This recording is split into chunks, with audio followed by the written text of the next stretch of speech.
सत्ता में आगे बढ़ते हैं और बात करते हैं भारत की स्वदेशी शक्ति की नई उड़ान की। आज भारत के पहले स्वदेशी मिलिट्री पैराशूट का सफल परीक्षण किया गया।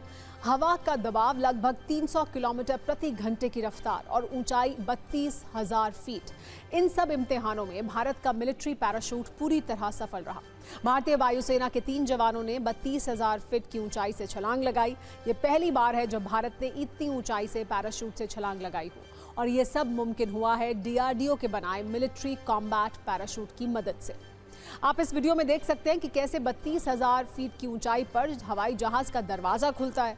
फिर एक एक कर सेना के 3 जवान मुस्कुराकर हाथ हिलाते हुए बिना डरे छलांग लगा देते हैं। इन सैनिकों के हाथ में कैमरा है, सब कुछ रिकॉर्ड किया जा रहा है।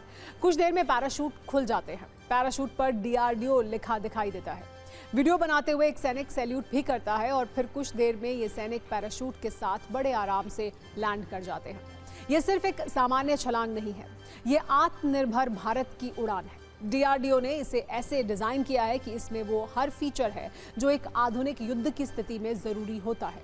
भारत की इस उपलब्धि की दुनिया भर में अब चर्चा हो रही है, क्योंकि अब तक सेना के पास 25,000 फीट की क्षमता की ऊंचाई से छलांग लगाने वाली क्षमता वाले पैराशूट थे। अब यह क्षमता बढ़कर 32,000 फीट हो चुकी है।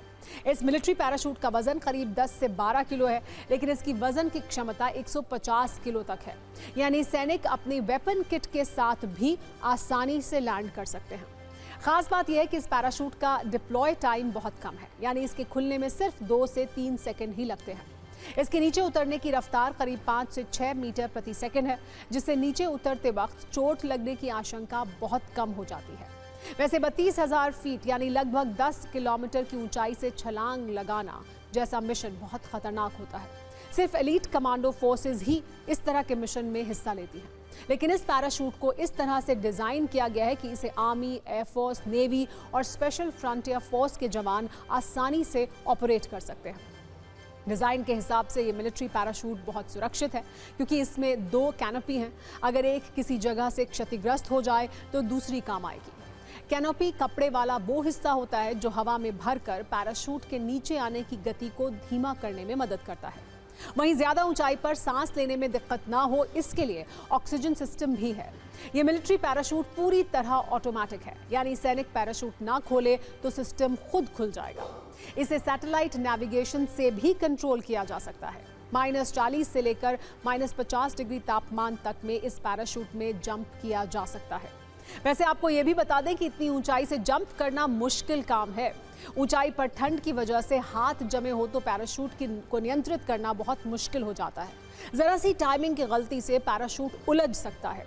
नीचे दिखाई कुछ नहीं देता, जीपीएस से दिशा पकड़नी पड़ती है। हर स्टेप परफेक्ट होना चाहिए, वरना जान का जोखिम है। लेकिन अपनी पहली टेस्टिंग में डीआरडीओ के इस पैराशूट की लैंडिंग, कंट्रोलिंग और नेविगेशन सिस्टम सब कुछ शानदार रहा।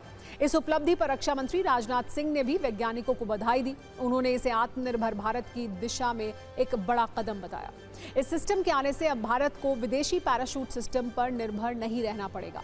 इसका रखरखाव देश में ही आसानी से किया जा सकेगा, जिससे युद्ध या किसी दूसरे संकट के समय ये पूरी तरह तैयार रहेगा। भारत के पास अब वो तकनीक मौजूद है जो पहले सिर्फ अमेरिका, रूस या फ्रांस जैसे देशों के पास थी।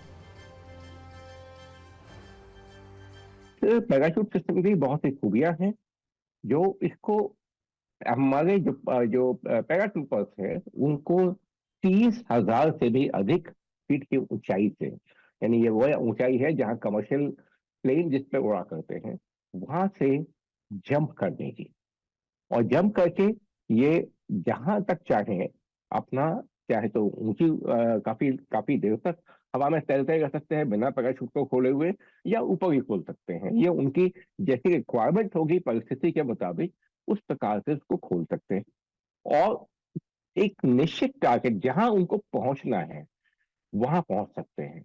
और क्योंकि ये फ्री फॉल की कैपेबिलिटी इसमें है, तो ये लगभग 25 से 30 किलोमीटर बहुत आगे तक जा सकते हैं।